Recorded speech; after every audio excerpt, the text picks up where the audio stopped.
Only person I thought wouldn't.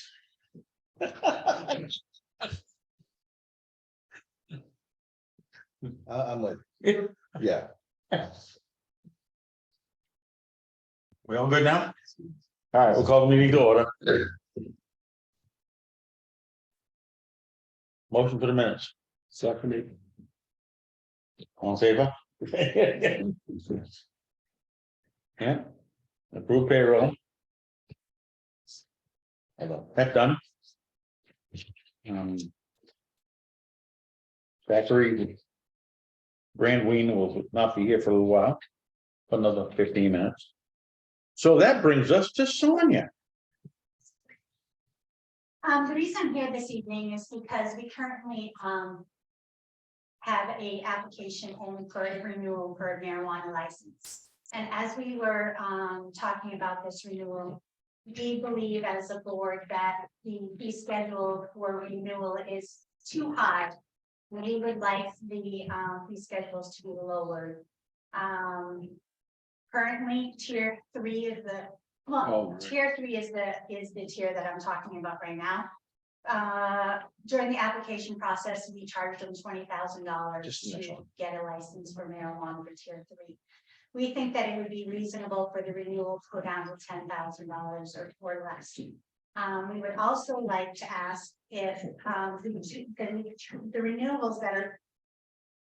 We would also like to have our ordinance changed in the respect that currently the way that we have renewals, somebody has to reapply for the whole entire application, which seems kind of silly. So we would prefer if the applicants were, for example, I'm sorry, I'm all over the place. Freiburg is currently for their renewals in their town. They present them to the CEO for review each year. The applicants are only asked to demonstrate continued compliance with this ordinance or other municipality ordinance, articles, bylaws, and rules or regulations or law. So basically their renewal process is very easy. They just have, I'm assuming, have a checklist of what they're doing, where they are, and if they're compliant. And it should be that simple. It shouldn't be that somebody has to come up and redo the whole application, in my opinion, and have a $20,000. So we would like to redo our ordinance in that respect of the renewal, but we'd also like the board to consider reducing the fee schedule for renewals. Yeah, I think that's more than fair. You know, it's 20,000 for your initial, and then 10 for a renewal. Tier 3. Yep. But it just doesn't seem, we were very green when we were writing the ordinance. We were one of the first to do it. We were copying other towns. So we followed their lead. It felt like it was a good number then. Now that more and more towns have adopted the marijuana ordinances, they are not charging as much as the initial applications that we originally had. That originally were coming in rather. So I think it's still reasonable to keep the tiers as is during the application process, because I think that it will have a certain quality to it. Yep. So then you will keep the people who I think will run a well-rounded establishment with the tier schedule the way it is. But yep. I do think that the renewals, that doesn't seem very fair to me. Yep. Yeah. So I don't know what number you guys want to do renewal, but we would also like to make the process easier. Yeah, yeah, it should be simple when it comes to renewals. I mean, it shouldn't be, you know, you have to start all over again.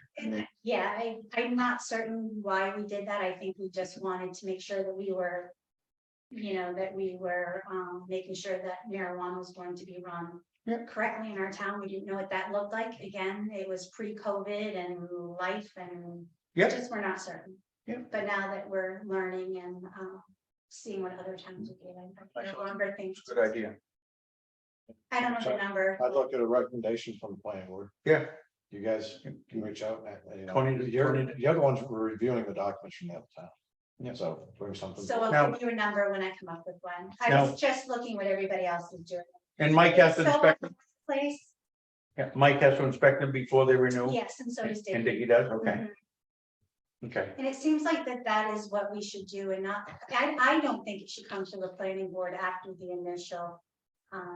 Application, I think renewal should be done by the CBO.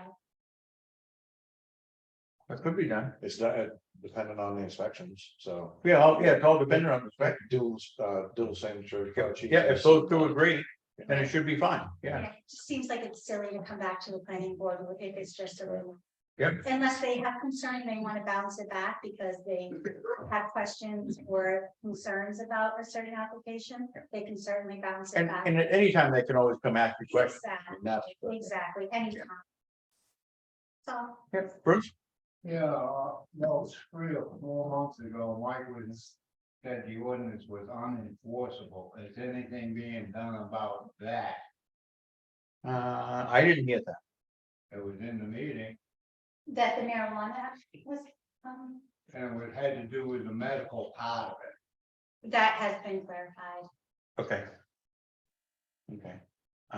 It- I'll talk to Mike tomorrow. and- Yeah. Yeah. He came. Said that he did not. Okay. Agree. Good. Good. Well, that was too easy. This time, All right, okay, I'll let you guys know a number. thank you. Did the correspondence folder? No, you. This, again. Mike said that there's only one thing that he would know is now. And I think it was about. Okay, this one, he said that really wasn't. So I just wondered, should we ask Willie if he's seen anything on this? Because we've got deadlines. Yeah, yeah, on the stuff in the, Oh, yeah. the combustibles, I think, are gone, aren't they? Thought they were. Yeah, so I think that's rectified. Well, the only thing we had left at the community center were the outside entrances. Yeah, and all you needed for the workers' comp is a plan. Yeah.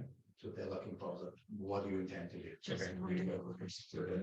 Yep, so the front door, we needed probably a doorbell. Some kind of a doorbell, so they can get up the ramp, but they can't get in the door. Well, that's here. Out there too. Talking Justice Department, or you're talking works comp? You've got two different things. Oh, okay. You got two different. things. Okay, so workers' comp is this one? This is Workers' the comp one, is the community center, Right. yeah, which you need to have a plan on what you're gonna do with the handicap ramps. What you're gonna do about the rooms, which they've cleaned out, they've done a lot. Yeah, Since then, you just put in there that what has been done and your plan for the handicap ramp. The Justice Department is the one that you have to agree to, well, they're gonna come look at it anyway. So someone a little high authority has to sign that, who they're gonna contact when you come here, okay, and then they're gonna come inspect on February 17th. okay, So the Justice Department, and then they'll tell you what you need to do. okay, And I think one thing is that there has no, the handicap accessibility, what they're talking about. Is that if someone comes to that front door, they can't get in. If you have a bell or something that notify somebody, you have somebody to let them in. Opens the doors and they can get in. okay. I think that's what you're gonna see. That'd be easy enough. Yeah, and I think we actually should do it over there. too. It's either a bell or. Yeah, call button or something. Like the hospital. Yep, The Bell, Yeah, that'd be in easy. their specs, what I've read is that. You gotta have somebody open the door, you gotta get notified. So I think a doorbell or something like that. Yeah. Agrees, so no, your door, but your door is wide. Right. And the space between them, plenty of room. See the closet. Bell to a big word. Shot on. But Yeah, I think it'd be easy. a lot, a little driveway thing, and it rings inside when somebody drives in. yeah, but you don't want that because then every single person that comes in will, and then you'll be out getting up every 5 seconds. Just hang a hammer. So get off the door. Look, this one through this.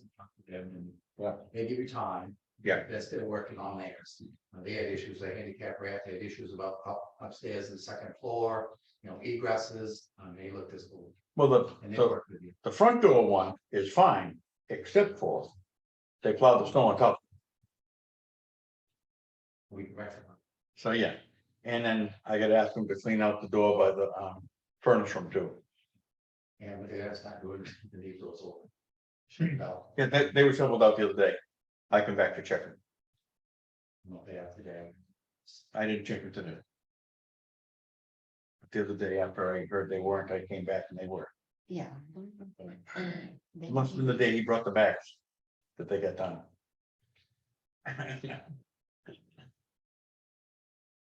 So that's, yeah, the public work guys have been out quite a few hours. And nope, they're not done for this week, so. They've done a pretty good job. I don't know of anything. I haven't get any calls about mailboxes or anything myself this time, so. They got one on Main Street. You got, I can get one. Oh, wow. Yeah, yeah, they went around, pushed things back quite a bit today, so hopefully, They even plowed both sides of everything. oh wow, there you go, see, So, no, I think, you know, they're doing a pretty good job.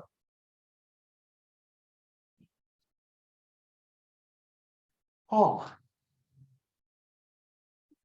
The Red International, Oh, yep, they got the head. they got the head, they put it on. I will tell you what they told me. The injectors are bad now. Okay, and they stripped one of the bolts, in the head, the new head, Oh, that's there. and they say it was because it had a helicoil in it. And I said it's probably used an impact gun instead of torquing it, because you're the helicoil hold. You've got to torque that stuff, can't. So, but, it is warranted. I had Cliff call over to International, I said, you have him call Eric at, Ridemore and talk to them. I called Ridemore and they said, yes, warranty. We'll do something with them and figure it out. And so, All the injectors are bad. yeah, there's nothing wrong with them before, but now they, you know, this is, What's I don't like going to Falmouth. I like going to Auburn. Like, of course, I know the plant manager in Auburn. Yeah, but this isn't right. This isn't consistent. When they start, get one thing done, now it's another and another and another, something's wrong with that Yeah. picture. So I think first of the week I'm gonna land over there and have a discussion with them. Yeah. We'll go. Is Auburn and them the same company? Same company, but totally different. Why did it wind up in Yarmouth? I don't know. No, Falmouth? Yeah, found, because I asked them to take it to Auburn Yeah, and they sent it over there. I don't know. I don't know where they're told to. yeah, this has got to come to a close. I just, Hang the ground. on that, Oh, anybody got anything else? How about with the broadband? Try to talk a little slower than usual. So we got our summary from Mission Broadband, really compares all 6 of the respondents. Back to back to one another, so you know, what we ask for were innovative approaches. To closing the gap here in Brownfield and the other towns, and they definitely got innovative. Basically, sum total project cost for any one of the anticipated projects is between $24 and $32 million. A lot of that, you know, we're going to be applying for a grant. We're going to be asking for an amount of money. Will we be awarded that amount of money or we won't? And obviously any project going forward, we need some of that funding. There are 2 providers, Consolidated Communications and Spectrum Cable, who have offered 0 cost to towns options. That's because they're already on poles. They already have their licenses. In both of those cases, it would cost us nothing to have a single operator owned network, just like we have today. 0 control over what happens going into the future. So on one side of the spectrum, we've got this really cheap, probably in the next 18 to 24 months, bought and paid for, done, you know, no problem. Likely there'll be some franchise agreements and these kinds of things that have to be opened. On the other side of the spectrum, there's, you know, even the very most expensive $32 million proposal In this case, this provider, this is Axiom from up north. They're suggesting a 20-year bond to cover the town's portions. Which the debt will be serviced by the subscriber rates. So basically, each and every individual that takes the service, some portion of their goes to Axiom. Axiom makes yearly payments to each of the towns make their payments for the bond that was borrowed.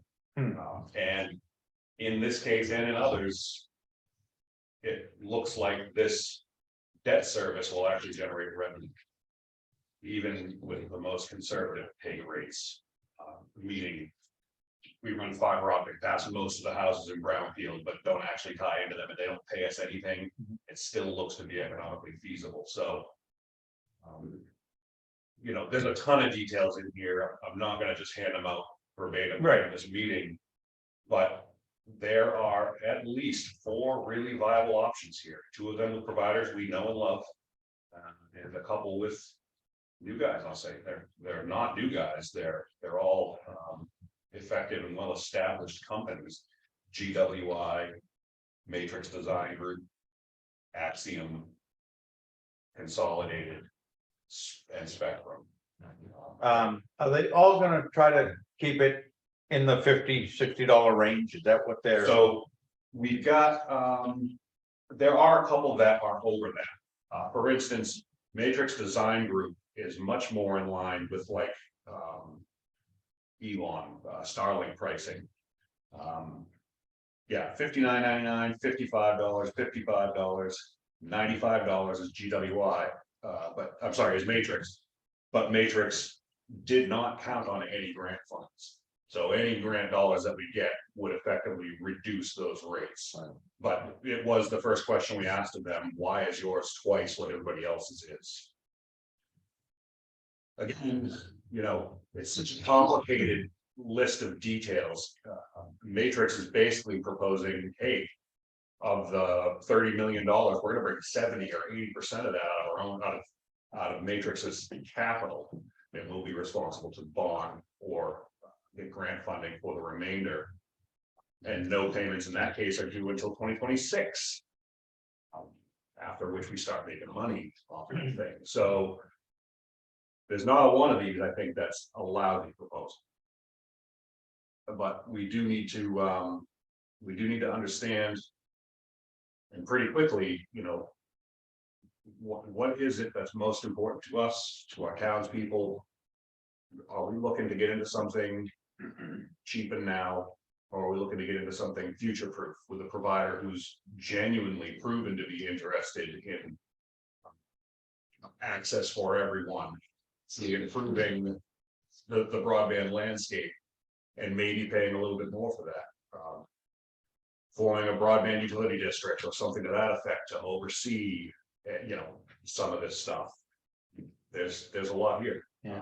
So we are meeting tomorrow night at our usual time, 6:30. In the last several meetings, we've had representation from more than one board member. And it's kind of getting to the point where, you know, I can sit in front in here every week and kind of tell you guys the little snippets of what I got, but really all those details and all those questions and well, wait a minute, how does that work? Is really best asked there in the meeting when we can get our answers. Yeah. So, you know, I encourage you guys to all join up tomorrow night, 6:30 via Zoom. And we'll be. Myself is, you know, I'm not. The people in this town are mainly older people. Yep. And I think, you know, the quick and cheap is my feeling is probably the better for the town, but. And I don't think the town wants to be in the utility business. Well, yeah, keep in mind. Being in the utility business sounds like we're responsible for truck rolls, sounds like we're responsible for construction costs. Not really. The utility district is simply an entity, a legal entity that can write checks and take payments, that, you know, can interact with the utility, with the ISP itself. But all of those services like tech calls and whatnot, these are all addressed in the proposals. They're not going to be on us. It really is just a district, like a water district, or like, you know, ambulance service, or, you know, it's just an entity that. Be kind of like. It would be like that. I Yes. expect that. And every one of these models, even with very low take rates, every one of these models that involves forming a broadband utility district, what you're talking about is a small handful of volunteers, which you kind of already got in the Eastern Slopes Regional Broadband Committee. A small handful of volunteers works directly with the ISP. Depending on the model, money comes and goes through the broadband utility district, but in every one of these cases, the town itself is insulated by the broadband utility district, which is, you know, represented by all 7 towns. So I'd be reporting to you guys, but I wouldn't be. I'm asking you for a lot today. That will go on forever. In only one case was it suggested that this project is big enough that we might. Collectively, 7 towns might decide to pay one person a small stipend for a couple of days a week as a commissioner or chair, I guess, of a broadband utility district. But the other 5 respondents didn't think that was going to be necessary. You can ask another question, Dan? So I'm sorry. That was a long. Okay, yeah.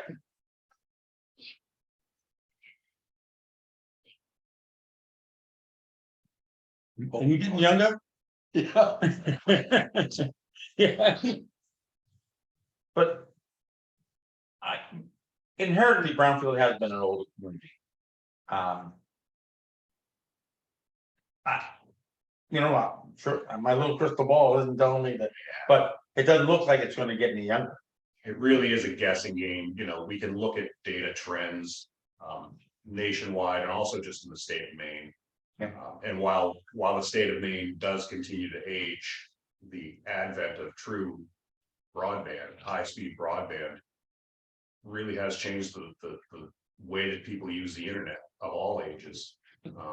You know, it's suggested that in 10 years, you know, the aged people that get in their cars a couple of times a week and drive to the doctor's office and sit in the waiting room and whatnot may not need to do that. You know, if you've got data that can travel at high speeds, you can put instruments in their houses, they can take their vitals, that information can go to their doctor, they can just have a little like Zoom meeting. There are a lot of Zoom appointments. Yeah. Yeah. I just think.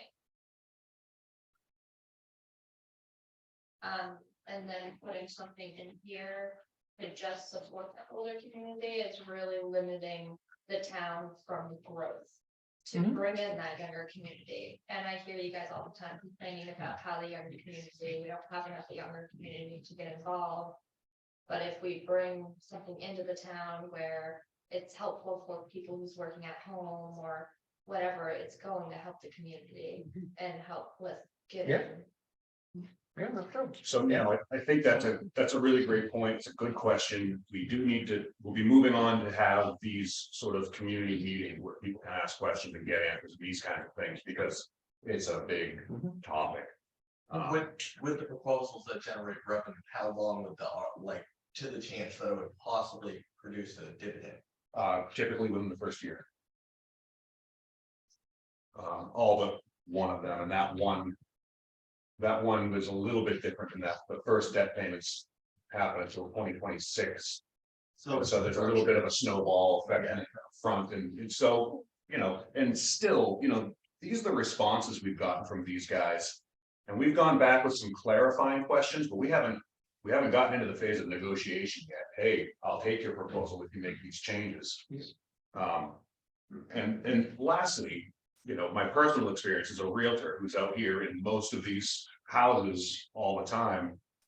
You know, I met with people on at least 25 occasions over the last year where they said, oh, I'm gonna need an internet connection. I can't live in Brownfield. So that may or may not speak to your aging community thing too, it's diversified a little bit. I'll tell you that I do most of my work from home, and I would do a lot more of it if I had the bandwidth. So super exciting time. It really is time to start getting, you know, people asking questions and getting answers.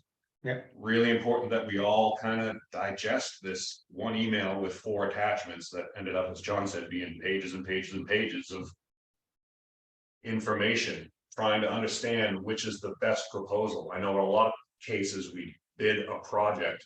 And we really are looking for the cheapest and quickest, right? Because it's the same project, the outcome is Yeah. the same in every case. This is not the case here. Every one of these is a very different model.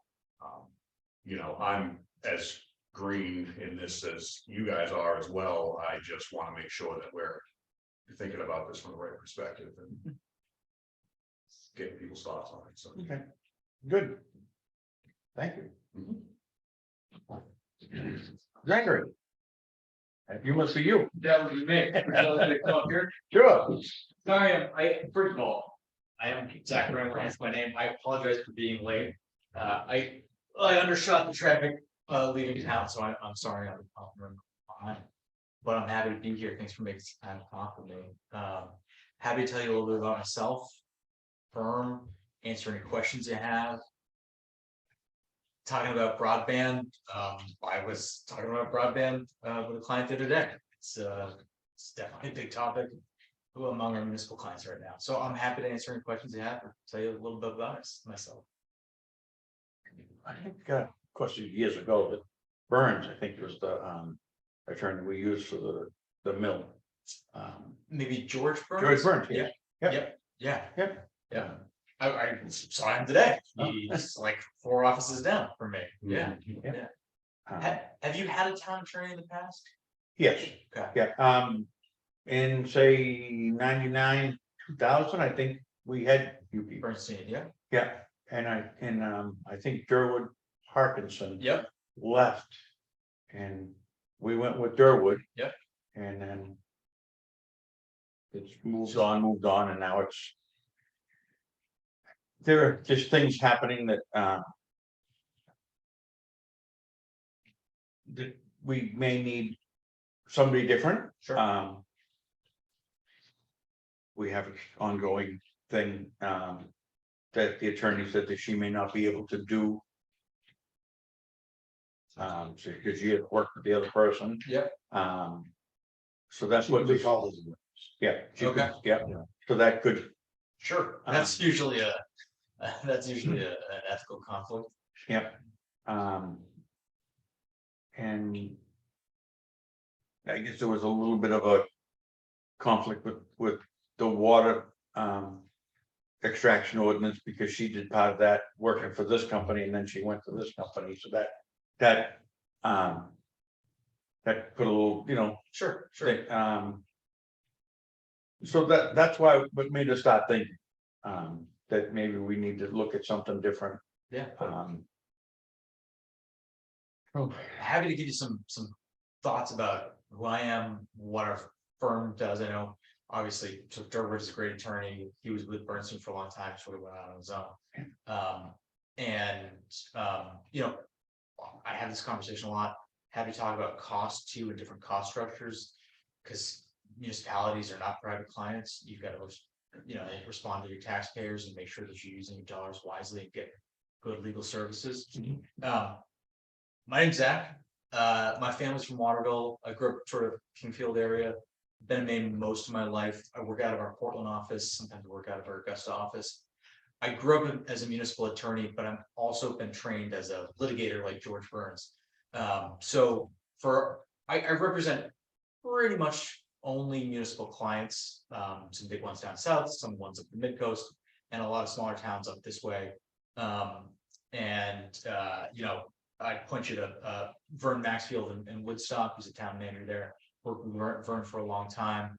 The select board chair in the town of Sydney, John Whitcomb, and town manager in Dresden, who was up in Monson, Daniel Swain.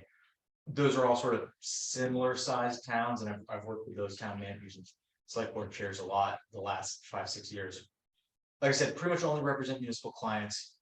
I think the days of having just one town attorney who did everything, it's sort of, those days might be over. Even smaller towns have got sort of more complicated legal issues dealing with broadband. There's a ton of money out there to take advantage of that. There's a lot to navigate. There are complicated contracts. There's different funding models. You mentioned an issue with the mill. I assume that was sort of a litigation issue. Maybe something went to trial. So you got trial, you've got real estate stuff. You've got freedom of access act stuff, open meeting law, all that kind of stuff. So I'm trained as a litigator. I'm trained in sort of general municipal governance, open meetings laws and all that. But you may have a real estate issue, you may have a complicated contract issue, you may have labor employment issues that come up.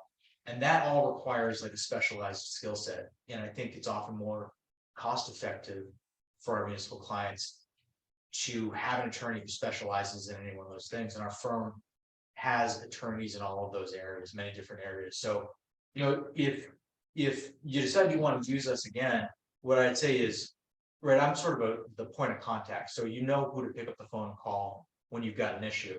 And then I sort of act as your clearinghouse. Like if I know how to respond to the issue that you've raised, I can handle it. If I think, all right, look, you want to get some specialized advice about this, I know who to, who put you in touch with somebody else in our firm who handles that specific kind of work. That's the way our model works with all of our municipal clients. There's also a lot of overlap. So I like coming to meetings. I'm always happy to come to night meetings. It's sort of where I live. But if for some reason I'm double booked and I've got to be at another night meeting, there are other attorneys in our office who you may get familiar with who come and do the same job and cover. So you're never sort of left without coverage, never left without somebody to attend a meeting or respond to an issue. For most of our smaller clients, I'm able to sort of handle everything. But again, complicated issues come up, in particular the broadband stuff, because there's a lot of money out there. There's a lot of different funding structures. My specialty is in general municipal governance, municipal litigation, property tax work. So I often represent assessors and boards of assessors in defending property tax appeals and abatement requests. You got a big asset in town, right? It's most of the town property tax base. You got to defend that when the taxpayer comes asking for an abatement. I've done that a lot lately. And I also do bond financing work. That's sort of my other specialty. So I don't think you've issued a bond in a while, but that came up. And that's also one of the funding models that folks are looking at with the broadband coalitions. And so we've actually been trying to work through some of those issues with the state legislature about making sure that broadband coalitions can issue bonds. So that's sort of what I do. And I'm happy to talk about the different sort of ways that it may make sense to pay for this in a way that sort of uses taxpayer dollars most effectively. I think the old model was always just sort of pay as you go. There's a flat hourly rate. That's fine. We've got that arrangement with a lot of our municipal clients. Another way to go is we could look at what your legal spend has been the last like 2-3 years, figure out what the average is, and we can quote you a flat fee for like a 2-year period. And the advantage of the flat fee is we've gotten pretty good at estimating what it is based on what our municipal clients historically spend. The advantage is what you're going to pay.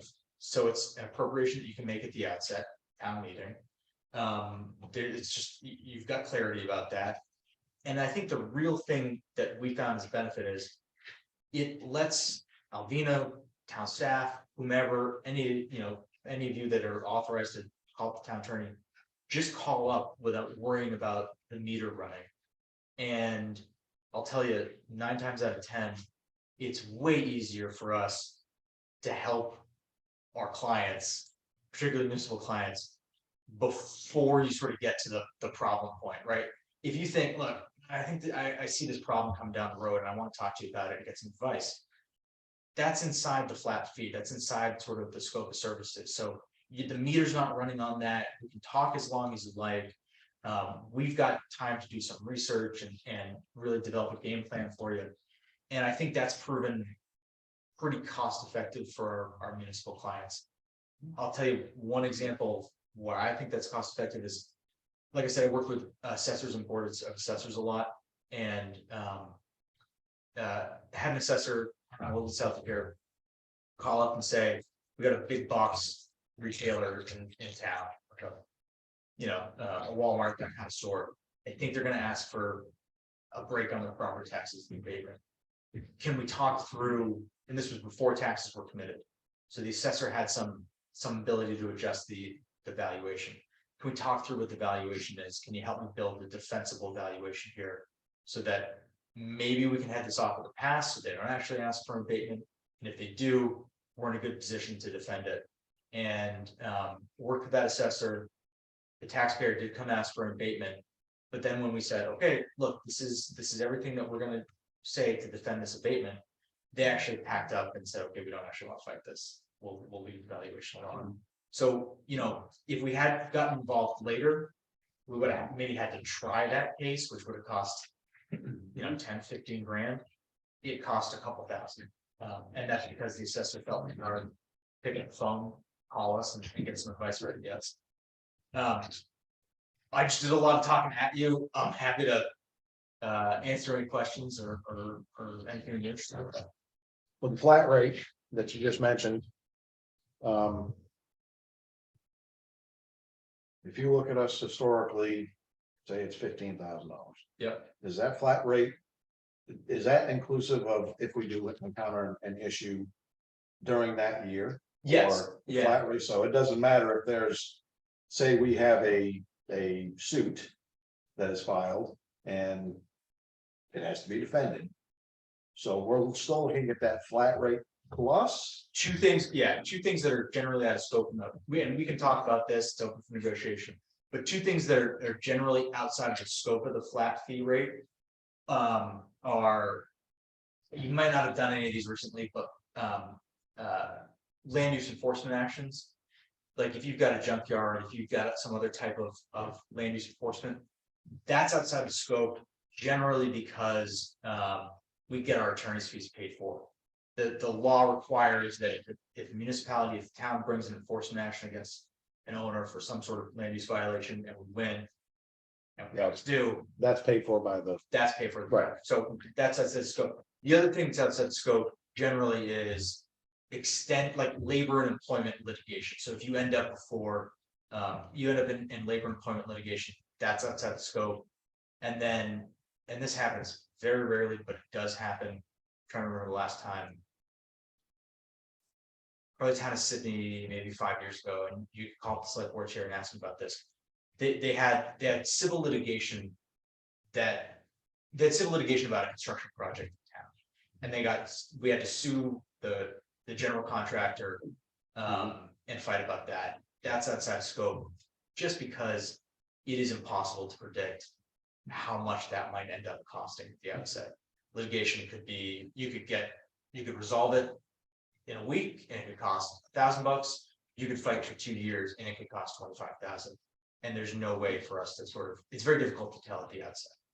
So that type of litigation is outside the scope. Otherwise, property tax, general advice and counsel, attending meetings, board trainings, all that kind of stuff is inside the scope. Okay. And we've got happy to put you in touch. None of the clients I mentioned flat fee, but happy to put you in touch with any of our clients that do have flat fee arrangements. I think that they would tell you that they really liked it because of the freedom and Right. they feel like they have. Yeah. Dana? There's no cap on the hours. There's no cap on the hours. That's a fair question. There's no cap on the hours. Yeah. Two of the respondents here have stated that they would help us form a district and that they use exclusively Bernstein Shore. We've been this is just an aside, and I don't want to get in the middle of this conversation, but we've been so the broadband coalitions, that's an interesting sort of way to approach all of this.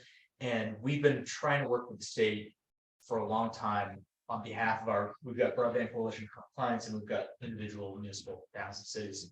We're trying to work with the state to make sure that these coalitions can issue bonds in a way that makes the bonds actually marketable on the open market. And had a meeting the other day with one of the leaders at Maine Connectivity Authority.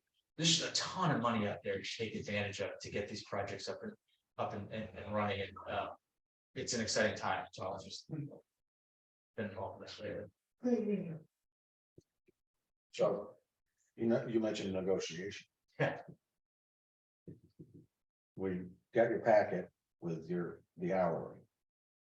Yeah, Any way to get closer to what we're currently paying? what are you currently paying?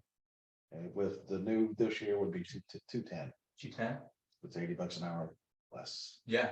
I don't have authority in this room right now. I'm just simply asking But the that's fine, question yeah. to see if it is negotiable, because, you know, even right now. I don't know if we got enough money to pay it. It is, If we it would is, say yes, it is negotiable, and that's why. Yeah, it is negotiable, and I'm happy to get back to you later in the week about maybe a lower number on my hourly rate. What I tell you though is, honestly, I think that's why the flat fees ends up making sense for a lot of our clients, because you do get unlimited time within that scope of services, which is pretty broad. I yeah. agree. Yeah. But. I'm looking at it right now. As we're halfway through our fiscal year. And we've only got X amount of dollars. Yeah. So to just say, yeah, we can, currently, we're only being charged 2. Yep. 210 hasn't gone into effect, so. You know, that's $90 an hour more, and. You know, our fiscal year is July 1. Yeah. So I'm taking we'd be able to work a deal to where if we were to do this, flat rate could start for X amount of dollars, and then that way we could plan for because we're in budget season right now. Yeah. So. Yeah. I hear you. That makes sense to me. I have people I answer to. Let me Oh, talk I'm to them. sure. Yeah, let me talk to them but I hear you. You're in the middle of your fiscal year, and that's fair. Yeah. Should you remind, maybe he wasn't here, remind him we're an aging population. I'm just teasing. He heard that. Yeah. Are there any municipalities locally that you guys represent? Yeah. So it's actually local, but Bethel, up the road a little bit. I've been up there a lot recently. Trying to think, but Bethel's the one I do the most work for around here. And I realize again, it's not exactly around here. How long have you been practicing? This will be my 8th year of practice. I like it. I mean, I was talking to folks in the town office, and she mentioned their daughter was thinking about going to law school, and she always asks lawyers, like, do you like what you do? And she said that 70% of them say no. I love working with towns and cities. These are the best clients to have. And I tell that to my colleagues that like work for private clients. They should really try working for towns. Yeah. I mean, Frank Shore didn't get to be the largest municipal lawyers by not doing a good job. That's true. I'd like to think that we do a good job, and you should, like I said, you call Vern Maxfield and Woodstock, or the select board chair, Sydney John would come and let them tell you whatever they want to say about me. That's my question. Perfect.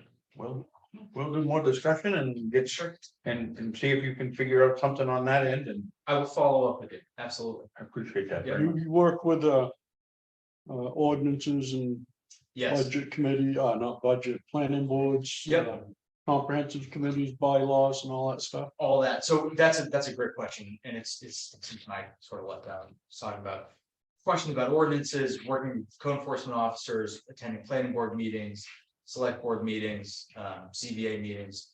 All that is included in flat fee. It's also stuff that I do pretty regularly as part of the general sort of municipal governance that I do.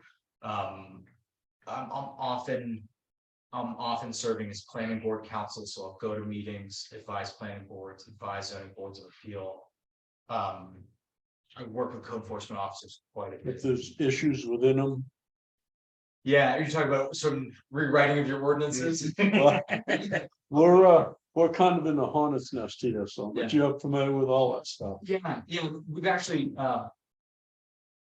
we've done that. One of my colleagues is really an expert at that. And if you wanted to sort of do a comprehensive rewrite of like their zoning ordinance or. Oh, it's been rewritten. Yeah. Well, I think one of the things we often do is. When a town wants to do a big rewrite or big reorg of their ordinances. It's often more cost effective to hire a planner to come in and do that. But you need some guidance at the outset in terms of how you want to legally structure the ordinances. Do you want a code of ordinances? Do you want separate standalone ordinances? And one of my colleagues, Phil Saucier, who's one of the best land use attorneys in the state, that's what he does pretty much exclusively. Right now, what sort of what I'm looking for anyway. Is it's all been written, being proposed, and there's a lot of questions. That are gray areas. What does it mean? Yeah. What does it mean to the townspeople? It's getting quite confusing, so more or less would like it reviewed. And has there been something done wrong? If there is, how do we fix it? Yeah. And guidance on how to move forward. It's not pointing the finger at anybody, it's just that it's getting massively confused, and there's a certain people that swear by it.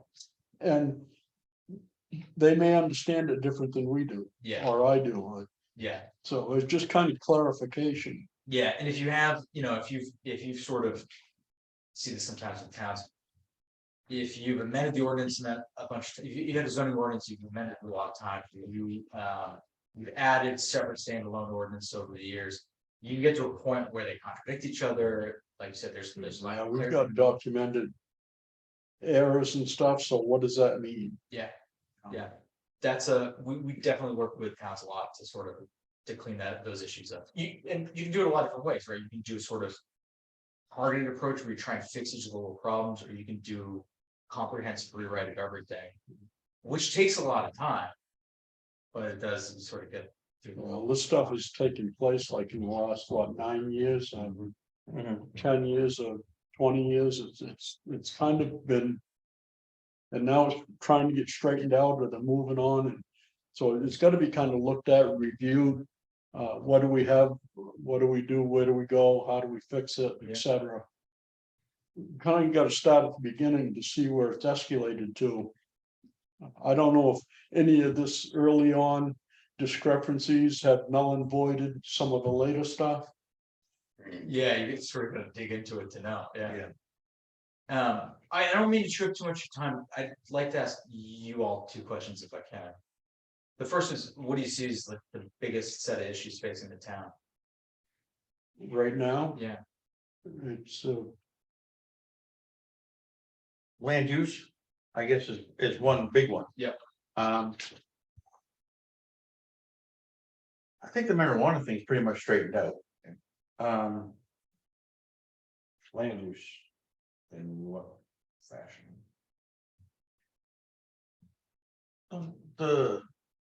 The new ordinance stuff with the amount of feet.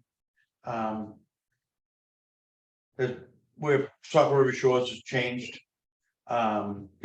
It was 75 feet before, and now it's 200 feet. Yeah. And had the people bought these lots. The wetlands? Well, yeah, wetlands or even by the river. When you can be by the river, but you're 30 feet higher than your next door neighbor, but you're still within this distance, so that it doesn't count. Yeah. So these are the questions I have. I mean, the things on. Yeah. Land use issues.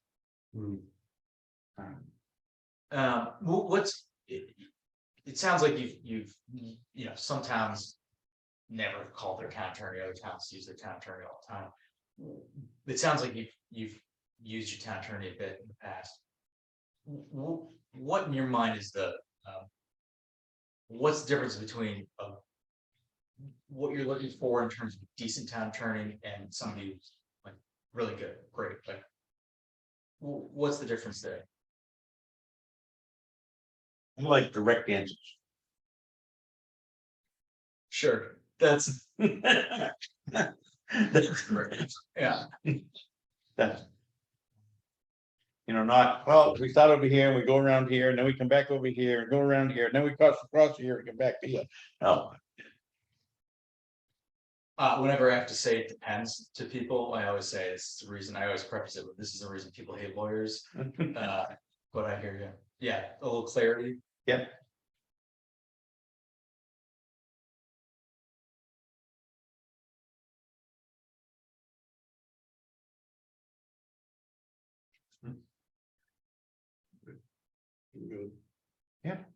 Thank you. Yeah, thank you all. I appreciate your time. Again, I apologize for being late. Yeah, it's nice We to. have plenty of business to do, so. I'll stop shooting at the time and I'll get back to you, hopefully by the end of the week. Okay, Thank you all very much. thank you very much. Appreciate it. Yep. You wanna make a motion? Okay, Yeah. Oh, well, only for this one I asked you. Yeah. Good. All right, make motion to go into executive session for personnel. thank you, folks. Yeah, Yeah, we vote. We're voting to, yes. yeah, I said that because I'm so used to, I didn't know anything about this. I just asked him about it. Yeah, I didn't know either, so. It's something popped in his head. Yes, just now, that's why I asked. But I went to the chairman. Cell phone does not last. By 1:13. No, you were the last person. So was I. I was some say.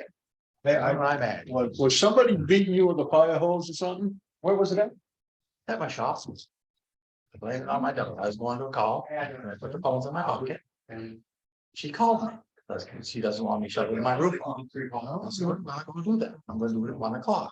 Don't come on the phone on my regular phone. Get phones in my pocket. Usually I take them both out. I put them on the seat. So it's not my, it's not the truck. But then on the seat thinking I had it, and I took off. This is much. I was like, oh, so I took off. I went to the store to get out, so I came back, had it. You know, I called them and said, they were doing. Sometimes they go out. No, so I checked my truck all over. I didn't bump it. So granddaughter come down. I told her, says, she says, I'll go look. You don't see too good. Oh, she doesn't again. Doing you something. Well, she was out there looking all over. She just says. And so I did that. You don't hear too good. Okay, so we called her. So she went through that vehicle, nothing. But she stood outside like this. Point where. She called again. We called her out. But she started wandering on the parking lot. She could go by the gas pump.